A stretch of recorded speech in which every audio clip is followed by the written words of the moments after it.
மாப்பிள்ளையோட அம்மா அப்பாவை மட்டும்தான் அவங்க பார்க்கணும் அப்படிங்கிறத இவங்க காலங்காலமா பழக்கப்பட்டுட்டாங்க சார். எங்க சைடு நியாயம் என்னன்னா, இவ்வளோ வருஷம் அவங்க அப்படி பழகிட்டாங்க. ஆனா எங்க ஜெனரேஷனுக்கு நாங்க என்ன எதிர்பார்க்கிறோம்னா, ஏன் குழந்தைங்க நம்மள பார்க்கணும். இல்ல அது ஓகே. ஆனா அவங்களோட அப்பா அம்மா எங்க போவாங்க? சார், அந்த பையனோட அப்பா அம்மா எங்க நாங்களும் போவாங்க? அவங்கள பார்க்க வேண்டாம்னு சொல்லல சார். ஆனா எங்களுக்கும் அந்த ரைட்ஸ் இருக்குல்ல சார். ரைட்ஸ் இருக்கு. ஆனா பொண்ணு எங்களை அவங்கள வெளிய போக சொன்னா என்ன பண்றது? அவங்க வெளிய போக சொன்னா என்ன அததான் பண்றது? கேக்குறோம். அவங்க வெளியில போங்கன்னு சொல்றது இல்ல சார். அவங்கள கூட இருந்தா அவங்களே ஒத்து வர மாட்டாங்க சார். இல்ல அவங்க சார், இதெல்லாம் இப்ப அவங்களோட நாங்க அனுசரிச்சு thinking போற சார், மாதிரி கிடையாது சார். அவங்க அனுசரிச்சு வர மாட்டாங்க சார், சார். இதெல்லாம் அவங்களா இமேஜினேஷன் சார். நான் ஒத்துக்க மாட்டேன் சார். அடுத்த விஷயம் சார், நான் சொல்றேன் என்னோட பாயிண்ட்ல பாருங்க.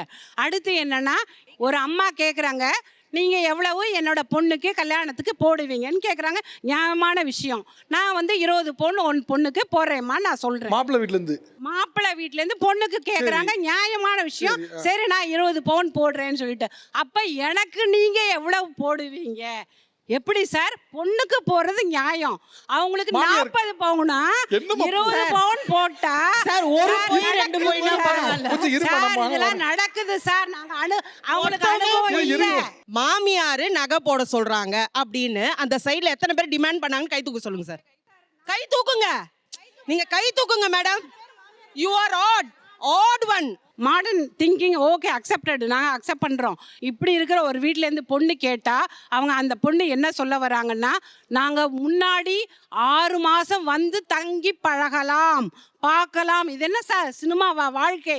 நாங்கள் எப்படி சார் 6 மாதம் பொண்ணு வந்து பையன் வீட்டில் வந்து தங்கி இருந்து பார்த்துட்டு தாத்தா பாட்டியை பிடிக்கிறோம், உங்கள் அம்மா அப்பாவை பிடிக்கிறோம், உங்கள் வீட்டு நாய்க்குட்டிலேருந்து பிடிக்கணும்னா எப்படி சார்? இதெல்லாம் இப்படி கேக்குறாங்களா? இருக்கு சார், நடக்குது.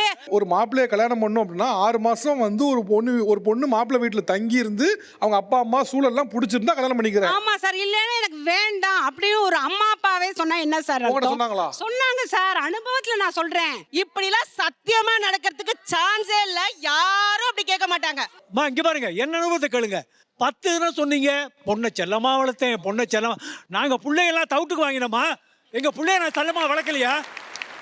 அந்த காலத்துல புள்ள வீட்டுக்காரங்க தான் போய் பொண்ணை பார்க்கணும். இந்த காலம் எப்படி தெரியுமா? 2 இடத்துல நான் ட்ரை பண்ணேன். பொண்ணு வீட்டுக்காரங்க அத்தனை பேரும் வருவாங்களாம். எங்க மெம்பர்ஸ் எல்லாம் பார்ப்பாங்களாம். பார்த்துட்டு எங்க குடும்பத்துல ஒத்தொத்தரையும் பிடிச்சா தான் நாங்க அவங்க வீட்டுல போய் பொண்ணு பார்க்க முடியுமா? இது என்னமா நியாயம்? சார் அது உண்மைதாங்க சார். 2 பேரும் மீட் பண்ணா நியாயம். இருங்க, அதுக்கு அடுத்த ஸ்டெப் நான் போறேன். பொண்ணுக்கு டாக் லவரா இருக்க தப்பே கிடையாது. எனக்கு டாக் பிடிக்கலாம், உங்களுக்கு டாக் பிடிக்கலாம், வேற விஷயம். நான் பார்த்த ஒரு வரன்ல அந்த பொண்ணுக்கு 3 டாக் இருக்கான். கல்யாணத்துக்கு அப்புறம் என் பையன் தான் அந்த 3 டாகையும் குளிப்பாட்டி பராமரிக்கணுமா? நான் பட்ட அனுபவம் இப்படிலாம் சொன்னாங்களா? ஆமா சார். 3 டாகையும் உங்க பையன் தான் பராமரிக்க. பொண்ணு ஆபீஸ் போயிடுவா. நீ எத்தனை வருஷமா சார் தேடுறீங்க பொண்ணு? 4 வருஷமா என் பையனை தேடுறேன் சார். பையன் என்ன பண்றாப்ல? பையன் இஸ் அசிஸ்டன்ட் மேனேஜர். எங்க? Private bank. இந்தியால இருக்காரா அப்ராடா? இந்தியால இருக்காரு. ஓகே, இந்தியால இருக்காரு. சொந்த வீடு இருக்கு, நல்ல சம்பளம். 5 ஃபிகர் சம்பளம். அக்கா 2 பேரும் கல்யாணம் ஆகி அவங்க செட்டில் ஆயிடுச்சு. நாங்க பேரண்ட்ஸ் 2 பேர் தான். இவருங்க சொன்ன பாயிண்ட்டை நானே என்டாஸ் பண்றேன். பொண்ணு வந்து சம்பந்தம் பேச வரும்போது நீங்க எங்க இருக்க போறீங்க? என் ஒய்ஃப் இஸ் ஹேண்டிகேப். நான் தான் இத்தனைக்கு நான் சொல்றேன், அம்மா நாளைக்கு உங்க பொண்ணு வந்ததுன்னா என் ஒய்ஃபால உங்க பொண்ணுக்கு ஒரு வருமான பிரச்சனையும் வராது. அவள் ஷீஸ் பெட் ரிட்டன், நான் பார்த்துக்கிறேன். ஆனால் எனக்கு பென்ஷன் கிடையாது. என் புள்ள தான் என்னை காப்பாற்றி ஆகணும். அது எப்படி சார்?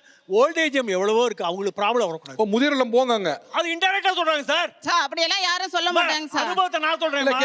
அனுபவத்தை நான் சொல்றேன். இல்ல நீங்க உங்க மனைவி வந்து மாற்றுத்திறனாளி சொல்லியும் அப்படிதான் பண்றாங்க. அவங்களுக்கு எக்ஸ்ட்ரீம் டயபிட்டிஸ் வந்து வாக்கர்லாம் நடக்கிறாங்க. நான் அவங்கள பார்த்துக்கிறேன். என் புள்ள தாமா எங்களை பார்த்துக்கணுங்க. நான் பென்ஷன் எனக்கு வந்து பென்ஷன் கிடையாது. ப்ரைவேட் கம்பெனி ரிட்டையர் ஆகிருக்கேன். நாங்கள் கூட தான் இருப்போம். ஏன் சார் நீங்கள் கம்ஃபர்டபுளாக ஓல்டேஜ் உங்களுக்கு போயிருக்கலாமே? சார் அவர் நல்லா இருக்கிற வரைக்கும் அவர் பாத்துக்கிறேன்னு சொல்றாரு. இது கடைசி வரைக்கும் நிலைக்குமாங்கிறது தெரியாது. எல்லா என் பிள்ளைகிட்ட வந்து உன் மாமியார் நீ அவங்கள பார்த்துதான் ஆகணும்னு நான் சொல்ல முடியாது. அதை எல்லாத்தையும் நீ மாமியாரே போய் அவங்க ஊனமா இருந்தா நீ பார்த்துதான் சொல்ல முடியாது சார். இல்ல அவங்க ஒரு நிமிஷம் மைக் கொடுங்களேன். அவங்க சொல்றது என்னன்னா, நீங்க உங்க கேஸ் என்னன்னா, பொதுவா ஒரு வீட்டுல மாற்றுத்திறனாளி ஒருத்தங்க இருக்காங்க, அவங்க கணவர் இருக்காங்கன்னா அந்த கணவரோட காலம் வரைக்கும் ஓகே. அந்த கணவரோட காலம் போச்சுன்னா அது பின்னால வரக்கூடிய மருமக தான் பார்த்துக்கணும் அப்படிங்கிறத என் பொண்ணுக்கு என்னால அனுசரணை சொல்லி கொடுத்து வளர்க்க முடியாது. அதை நான் எதிர்பார்க்க முடியாதுன்னு அவங்க சொல்றாங்க. சார் நான் ஒன்று சொல்றேன், அவங்க தப்பா நினைச்சுக்க மாட்டாங்களே.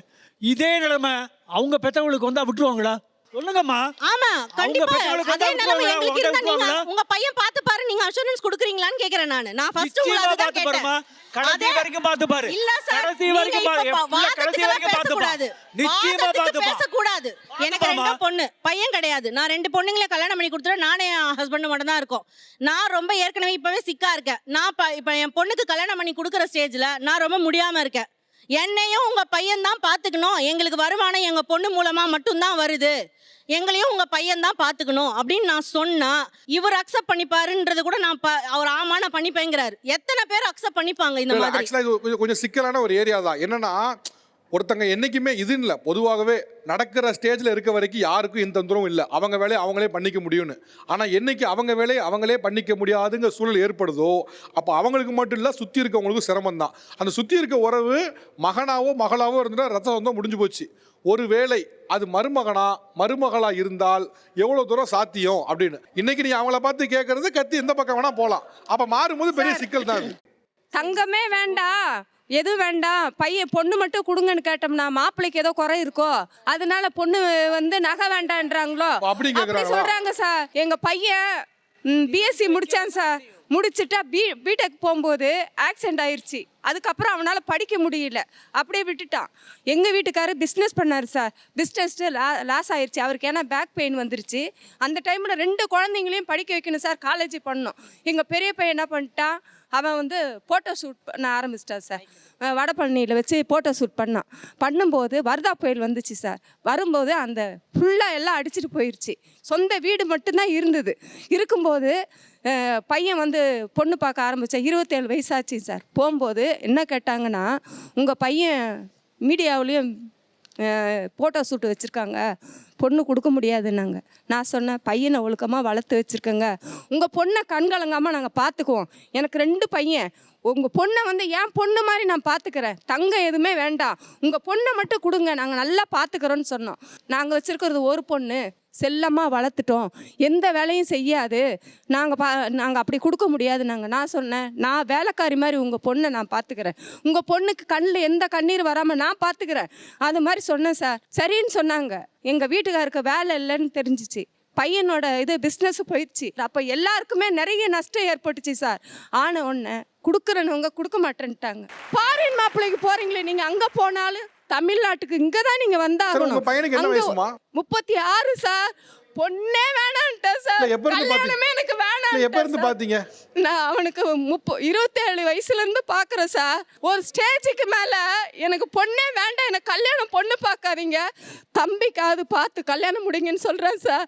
என் பெத்த மனசு எங்களுக்கு எப்படி இருக்கும் சார்? எங்களுக்கு பெத்த மனசு எப்படி இருக்கும் சார்?